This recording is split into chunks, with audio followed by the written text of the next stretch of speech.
Hi, my name is Bill Ray.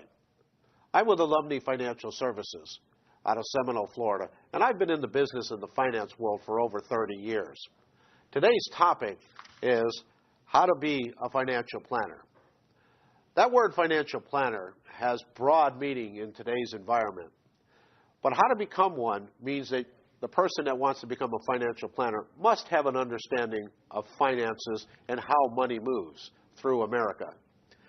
There's so many ways to become a financial planner. Some of the best ways is to start at your local college.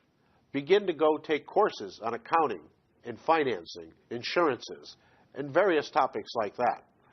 Another way is to get into the business. I started over 30 years ago. When I first got into the insurance field, that's all I knew. Little did I know that that was become the cornerstone of financial planning. For after all, part of financial planning is ensuring what it is that you're putting away. They're tied together. There are courses out there in the professional field that will actually take you to the next level. And there's lots of little titles after many, many people's names. But to become a financial planner, you need to understand finances first and foremost. And you need to understand how they interact with each other.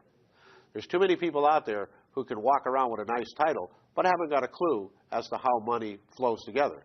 They don't understand that perhaps your health insurance really does need to talk with your life insurance. And better yet, are they coordinated with your retirement plans?